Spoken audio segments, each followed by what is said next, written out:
Olá pessoal, bem-vindos ao On The Rocks, o seu podcast de montanhismo e escalada. A conversa de hoje é com o shaper e montanhista Léo Cassiano, da Bolt Holds, um dos pioneiros da fabricação de agarras no Brasil. Primeiramente, queria agradecer ao Leonardo Cassiano, meu cara que eu conheço há, 20 anos, né, Léo? É isso aí, uns 20 anos. Pô, Quanto tempo. Então, velho, Léo, a gente se conheceu, você estava mudando para São Bento, trabalhando na gringa.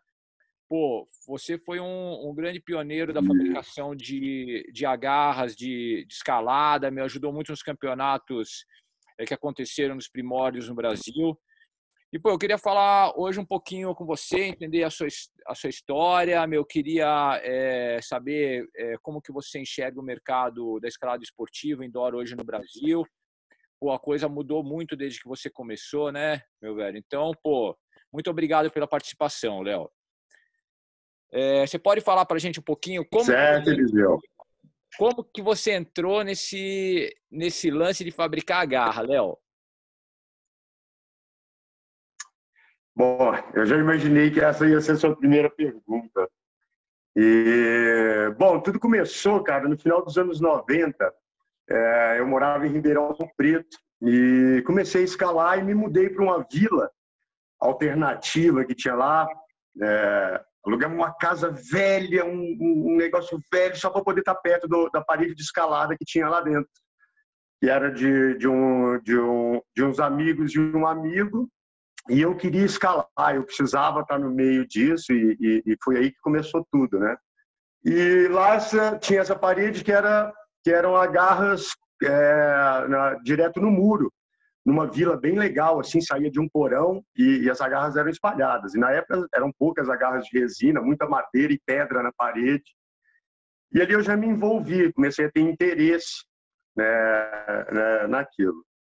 E por volta de 2000, eu me mudei para Atibaia, fui morar em Atibaia e a minha companheira na época trabalhava com pecinhas de resina para decoração de quartos de bebê, então ela fabricava ursinhos, umas coisinhas. E aí eu vi a oportunidade de começar a fabricar as agarras. E eu me lembro que ela me ensinou a fazer o molde, né, os moldes. E eu shapeei minhas primeiras agarras na argila. E foi minha primeira experiência como shaper e tudo mais. E essas agarras na argila, eu devo ter algumas até hoje na casa dela lá, que eu pus na parede, eu acho que nunca mais tirei. E daí deu certo, achei legal. E olhei que ela criava as peças dela na massinha de modelar. E comecei a criar, a shapear com massinha de modelar. Nessa época foi minha primeira marca, que eu tinha parceria com uns amigos, que era Psyllo Agarras. E todas as agarras da Psyllo foram shapeadas de massinha de modelar. E logo depois nós desfizemos a nossa sociedade e eu criei a Gringa, né? A Gringa Agarras, e aí tudo começou a ficar um pouco mais profissional. Eu comecei a ter mais a manha de criar as peças, depois de um ano eu já estava reinventando acho que já estava começando a reinventar o mercado, né? Porque eu criei um método de fabricação e consegui deixar as agarras bem leves, bem resistentes. Eu acho que esse foi uma grande sacada minha no começo. E até hoje é a mesma massada, é a mesma mistura que eu uso e garante, e me dá uma qualidade assim que eu gosto. E depois de um ano eu também comecei a shapear, passei para o poliuretano, que é um material mais legal para se criar agarras, que é o que eu uso até hoje, né? Na shapeação, na criação de todas as agarras. E assim foi. A gente seguiu a caminhada, eu fiquei alguns anos com a Gringa, acho que uns 12, 13 anos. Devo ter fabricado aí mais de 1000 modelos de agarras nesse tempo. E depois eu formei a Bolt Holds junto com outros dois amigos e que está aí até hoje a Bolt, né? E tentando estar atual, né? Tentando buscar aí um produto legal. Eu lembro que essa história da Piscila, velho, vocês tinham uma Buterrier que chamava Piscila. O que veio primeiro, a marca ou a cachorra?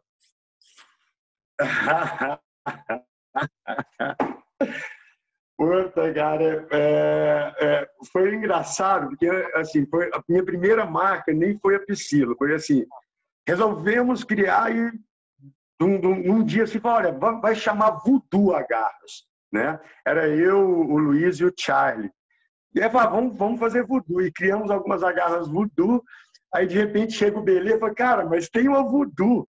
Tinha meia dúzia de agarras no planeta, eu escolhi o nome de uma, né? Hoje tem, eu falo em comparação a hoje, né, que tem milhares de marcas, eu fico até meio perdido. Eu fui escolher o nome de uma marca famosa da época que eu nem conhecia. E aí o Luiz deu a ideia desse nome Psilo e tudo mais, e ficou, né? Eu acho que veio da cachorra mesmo, mas é isso aí, foi legal. Foi uma marca que depois acabou que se tornando uma série da gringa, né? Logo os meninos pararam de fabricar, e mesmo assim eu mantive alguns shapes por muitos anos, cara. Tem muitos aí rodando até hoje.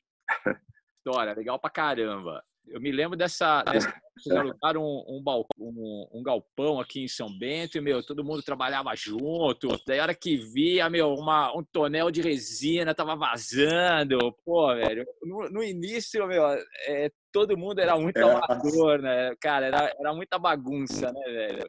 Cara, não, eu me lembro que, assim, o lugar que a gente pegou não oferecia condição nenhuma para confecção de agarra, né? Muita umidade, era um barracão que não era fechado e o fundo dele era uma parede no barranco, então era muito úmido. E à frente a gente, nossa, essa era demais. A gente, para fechar o barracão, a gente colocou lona preta. Então virou um navio pirata, a gente chamava de navio pirata a fábrica de agarras, assim, e era muito legal também, porque a gente estava muito envolvido com toda essa história e eu tendo a oportunidade de estar em frente ao baú, assim, era muito inspirador toda essa vibe, essa comunidade de São Bento, assim. Então foi muito importante. Acho que a gente ficou por quase um ano aí e isso me estimulou muito. Eu aprendi muito estando aí, né? Com todo mundo que eu conheci, todo o processo que eu passei aí. Eu me lembro que eu fiquei bem envolvido com tudo que acontecia. Tinha os campeonatos, tinha os encontros, tinha tudo. E assim, eu tenho excelentes lembranças. Até hoje eu me pego na saudade dos tempos de São Bento. Olha, quando começaram a aparecer as primeiras agarras no Brasil, a onda de treinar em muro e tudo, havia uma ideia de que Certo. o melhor seria tentar reproduzir no muro a rocha. Em que momento que isso mudou, que as pessoas começaram a se ligar que uma coisa não necessariamente tem a ver com a outra e que agarras anatomicamente corretas são melhores para treinar do que as agarras que tendem a mimetizar a rocha? Pô, eu me lembro que você foi um dos caras que primeiro teve essa sacada. Foi uma mudança no mercado brasileiro, das pessoas que estavam começando a te seguir e tudo, e fazer agarras também. Esse lance de, meu, nada a ver com rocha. O negócio é treinar mesmo em agarras, meu, que não vão machucar minhas articulações, não vão detonar menos a minha pele. Quando que você teve essa sacada, velho? Olha, Eliseu, eu acho que foi bem no começo, cara, porque nessa época de São Bento, eu já me lembro isso deve ter sido o quê? Eu acho que 2004, 2005, alguma coisa assim, eu já estava muito ligado nisso, né? É engraçado porque a gente nessa época não tinha muita noção do que acontecia no resto do mundo, não tinha muita informação não é igual hoje, né, que a gente consegue se ligar no mundo inteiro a todo instante e está se atualizando com tudo. Mas eu me lembro que por instinto mesmo, eu percebi que o grande lance era não lesionar, ter uma escalada onde você preservasse isso, a saúde toda a sua saúde das mãos e dos músculos para poder usar isso na rocha, assim, e aí sim, morder aquelas coisas pequenas e tudo mais. Então, assim, eu mesmo, eu acho que por instinto eu comecei a me ligar nisso, né? E com o passar dos anos isso ficou muito claro, né? Eu acho que a escalada indoor evoluiu demais nesse tempo todo. Foi uma escalada que não parou de evoluir em momento nenhum. Assim, a gente está sempre vendo coisa nova e sempre mais adeptos e a importância dela em todo o cenário e na formação, né, de escaladores é muito constante, assim. Eu mesmo tenho essa proposta de estar sempre em mudança, estar sempre evoluindo, estar sempre atualizando, né? E cada vez mais a gente vê essa característica das agarras não lesionarem. Hoje você vê tá esse padrão reto, não está mais aquela coisa orgânica só, né? A gente está sempre trabalhando aí uma coisa diferente, uma coisa mais técnica, não só muita força, mas muita técnica hoje em dia, né? Então, eu acho que está bem legal isso. Eu vejo isso bem, assim, uma tendência que veio e estava certa, né? Não vamos nos lesionar. Então, mesmo que fosse uma garra pequena, ela não podia estar machuquenta nem nada disso. Salvo alguns shapes que são para montar boulders e tudo mais, você, depois do treino, realmente tentar alguma coisa como na rocha, né? Mas a grande maioria não. A gente tem visto, Léo, que assim, nos últimos anos, uma tendência nos campeonatos mundiais, em todo lugar que você assiste competição de escalada, e até as imagens de ginásios na gringa, são ginásios com muito módulo, ao invés de agarra. Como que você, velho, vê essa mudança aí? Tá acontecendo essa mudança, não tá? Essa mudança eu acho que já aconteceu. Eu acho que no Brasil a gente está um pouco lento por causa da falta de opção mesmo, né? A condição do nosso país. Mas o que eu percebi é que aquela estética buscada na escalada outdoor, né?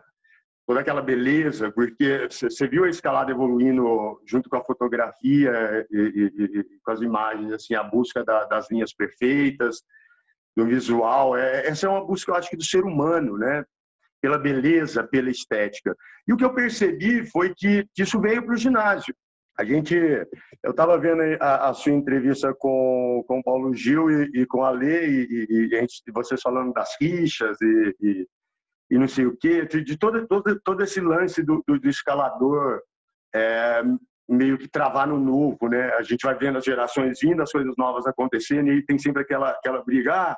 Me lembro que quando vi o boulder era uma coisa ridícula, hoje o boulder é essa coisa incrível toda e assim vai. Então, a gente tem um pouco de trava, mas a escalada indoor buscou essa estética também. Quando você entra num ginásio, vamos falar de ginásio, tá?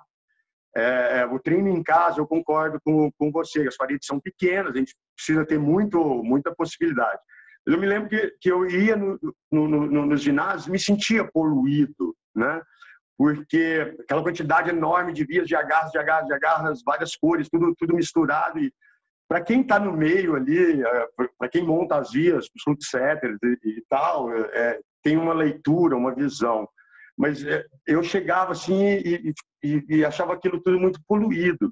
E eu me lembro que quando eu fui montar a Bolt, eu já vim com essa visão de que eu queria trabalhar com volumes, com coisas grandes, e meio que fiz quando a Bolt nasceu, eu fiz a primeira série de volumes de fiberglass incríveis. Assim, a gente estreou no North Face do Chile e foi um maior sucesso. A gente deu uma via na final, toda linda, amarela, assim, foi incrível, porque deu muita estética para aquilo, aí que eu entendi.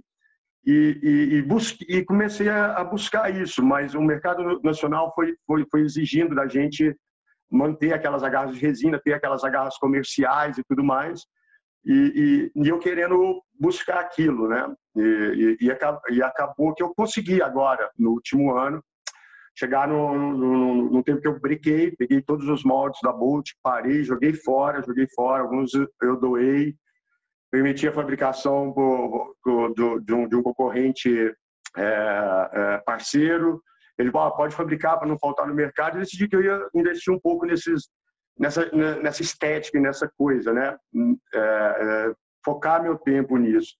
E hoje você chega no ginásio e eu percebo pelo menos é o que eu percebo. Antigamente o cara ia fazer uma compra de R$2.000, vai, e ele comprava 100 agarras, qual ele distribuía no espaço X e montava tantas linhas.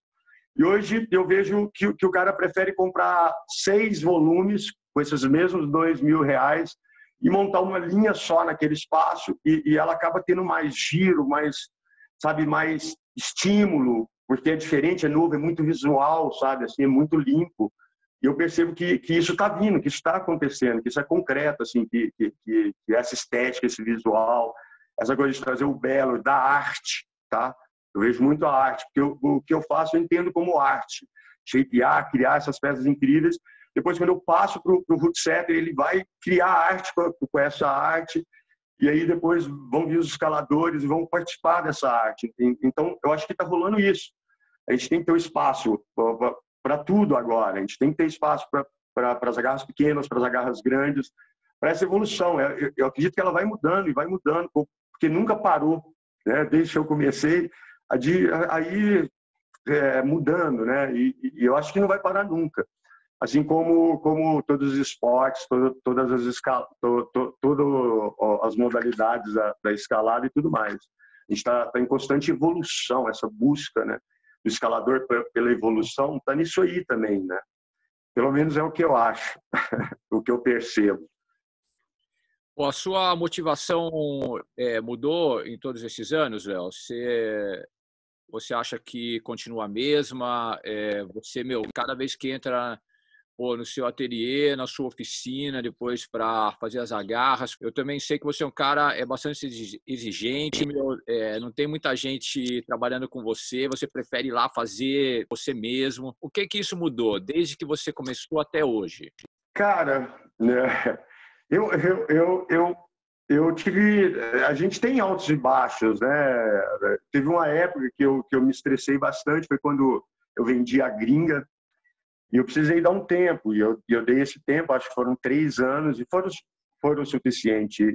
Mas ele foi bom para mim e me fez entender que eu precisava disso, né? Que eu precisava, eu amo, né, o meu trabalho. Então, assim, eu precisava desse tempo para entender isso, porque me sufocou muito. Eu não conseguia mais trabalhar a arte, trabalhar a minha qualidade, tava muita produção, muita...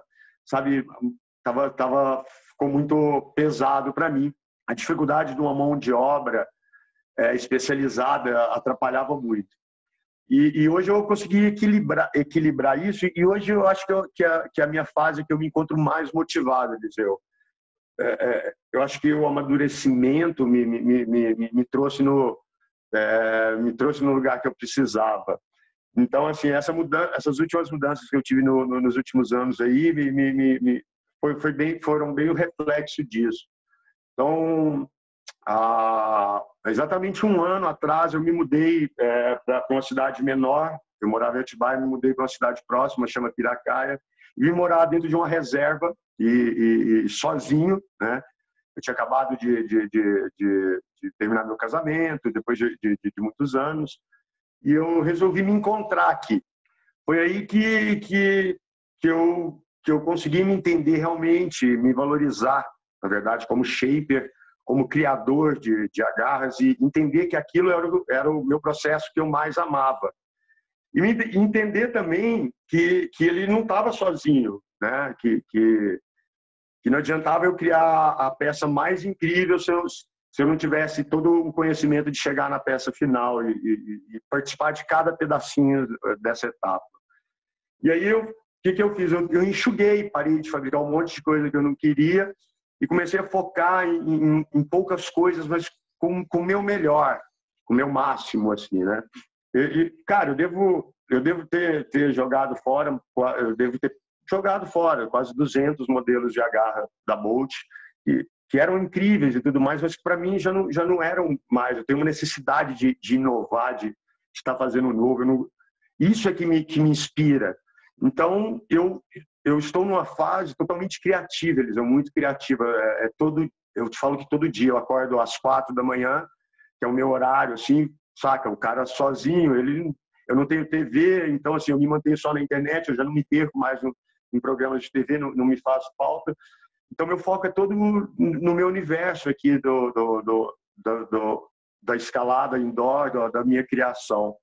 Então, eu me sinto cada vez mais inspirado agora que eu me encontrei, que eu me entendo como shaper principal, e que é a base, que é onde nasce, e aí eu consigo estar em todos os outros processos. Eu terceirizei algumas coisas, treinei algumas pessoas, tirei a parte de produção, né, de mim, e aqui eu criei esse ateliê, e onde eu só trabalho algumas peças de resina, que é a primeira peça, né, para mim guardar aqui, para ver tá ok. Depois é tudo terceirizado. O pessoal que eu consegui, depois de muitos anos trabalhando, a ter um material legal.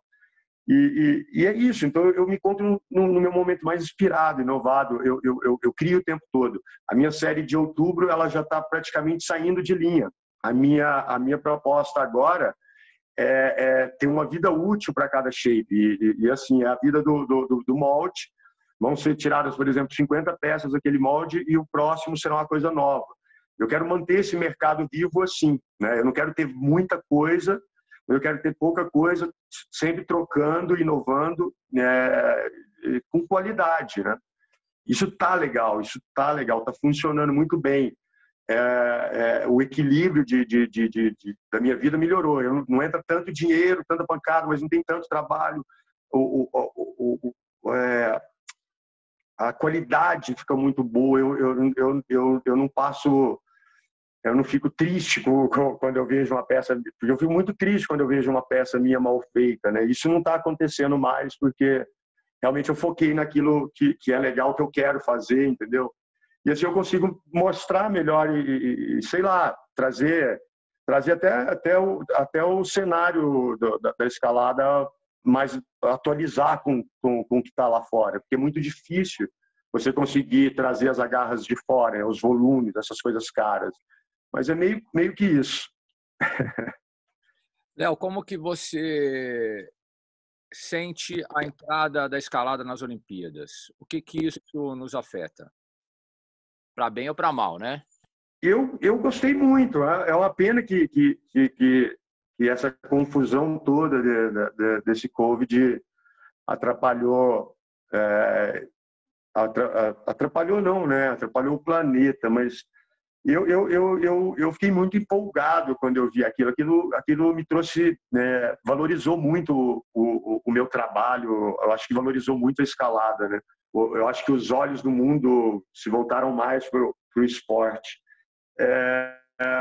Eu não vi ponto negativo nenhum. Para mim foi totalmente positivo. Assim, o que me fez foi me estimular a querer estar inovando, a querer estar no padrão, porque para mim começou a aparecer mais a escalada indoor, a fabricação de agarras, principalmente, ficou mais intensa. Eu percebi nesses últimos anos todas as marcas se movimentando e criando e se inspirando em tudo que foi visto no Mundial do ano passado. Eu vi muita coisa que estava lá sendo reproduzida por outras marcas e melhoradas, e várias marcas crescendo. Então, eu achei que vai crescer todo o mercado. Eu achei muito positivo. Eu já estou vendo o reflexo disso aqui no dia a dia. Como eu foquei nisso, em produzir um material de nível internacional, de nível, sabe, me inspirando nas marcas que estavam no Mundial do ano passado, que vão fazer essa peça, que estariam agora nas Olimpíadas. Eu já estou vendo o reflexo disso.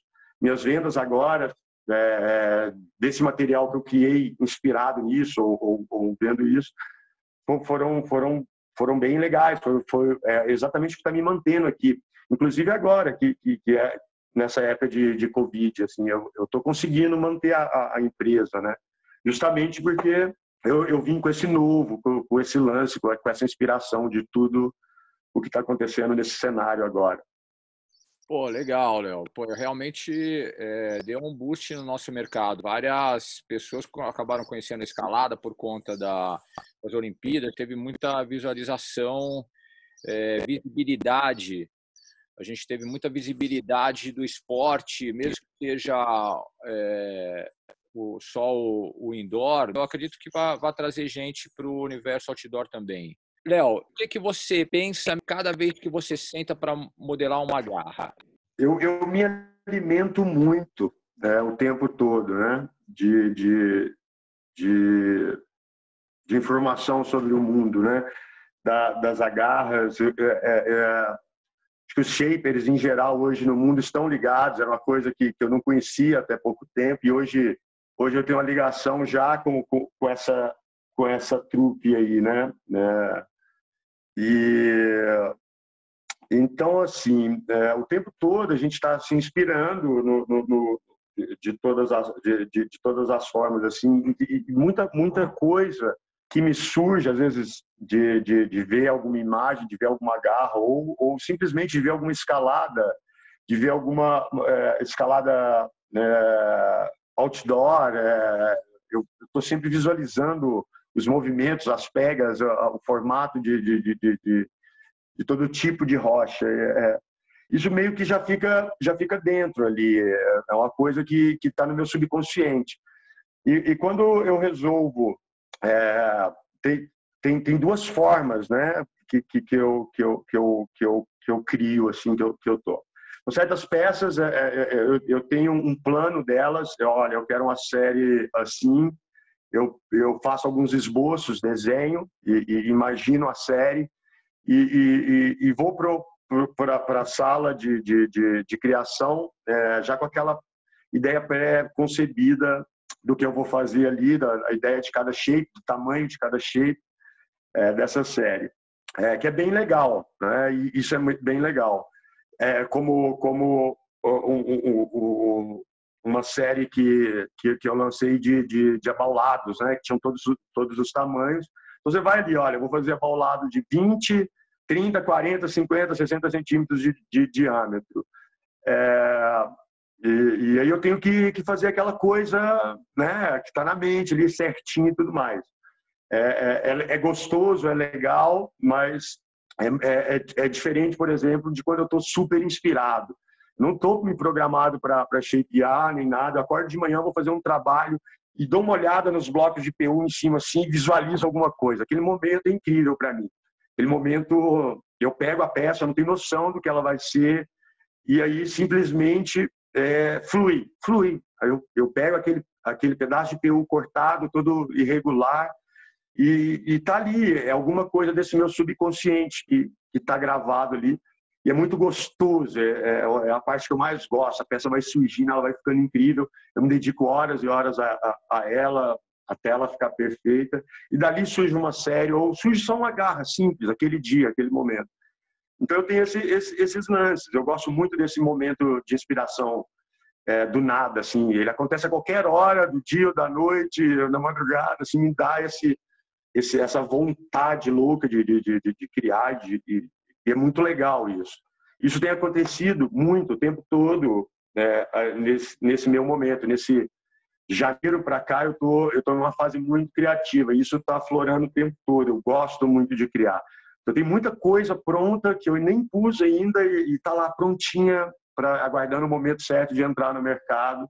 E é muito bacana isso. Eu tô gostando muito disso, sabe? De estar nesse momento assim, e estar usando muito essa minha inspiração, essa criatividade. Está acontecendo bastante. Que dica que você pode dar para a galera que está montando muro em casa, principalmente também do que não fazer, né? Sabe aquele momento que você chega no muro do seu amiguinho e fala, o cara gastou dinheiro à toa, velho, podia ter gasto essa grana melhor.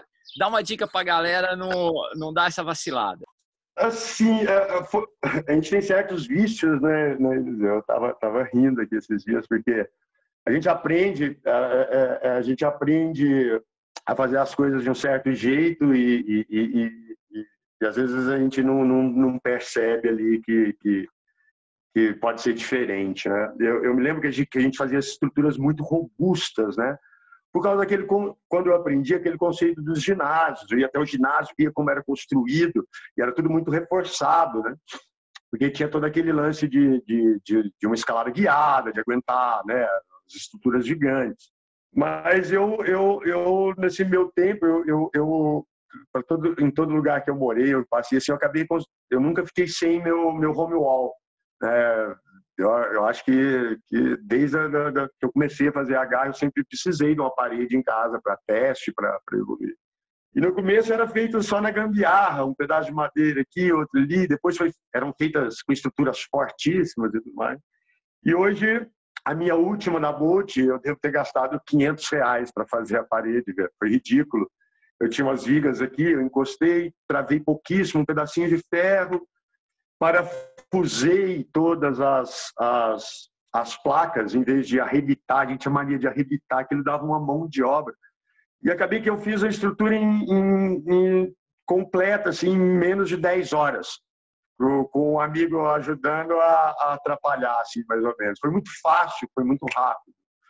Então, assim, para quem está fazendo em casa, eu acho que o legal é fazer, se você usa madeira, tanto na estrutura, né? Isso facilita muito a fixação das placas e tudo mais. Eu como a minha aqui, eu estou nessa fase de volumes, eu acabei não furando a parede inteira, então foi mais rápido ainda, porque a minha tendência é sempre trabalhar com os parafusos soberbos, e isso facilita muito, né? Por exemplo, o North Face do Chile, a parede é toda feita sem uma porca-garra, não entra uma garra lá há muitos anos com parafuso Allen, né? Mudou muito o conceito de fixação geral, eu acho. Então, uma coisa que eu não faria é estruturas metálicas. Outra coisa que eu não faria, que um amigo acabou de fazer, é usar, já que vai usar, vamos usar o parafuso Allen normal, eu acho que tem que ter, no caso que eu falei, foi só a minha aqui, né? É lógico que eu faço vários furos para colocar uma ou outra garra, mas eu faço só onde eu quero. Mas o que eu digo é não usar 516, uma furação 516, um parafuso 516 com a porca garra 516. Isso detona muito as agarras, não trava legal e o custo é o mesmo de 3/8. Não tem muita diferença da porca-garra e do parafuso no preço final assim dos 516 para 3/8. E é isso, usar madeira e parafusos soberbos para fixação das placas é muito rápido, né? E é isso, fazer a coisa simples e funcional. Não usar ângulos muito fortes, manter um ângulo entre 20 e 35 graus, que é o que eu faria para mim, e isso. E brincar pra caramba. Léo, muito obrigado pela conversa. Pô, foi muito legal ter batido esse papo com você. Com certeza, você é um cara que contribui muito pro esporte no Brasil. Eu sou seu fã, velho. Eu tenho várias agarras suas na minha parede. Léo, obrigado, Pô, tudo de bom para você, meu camarada. Foi um prazer estar aqui. Foi gostoso falar um pouco dessa história, porque eu acho que a primeira oportunidade que eu tenho de estar fazendo algo assim, geralmente só quem conhece que percebeu. Então, para mim foi uma satisfação grande.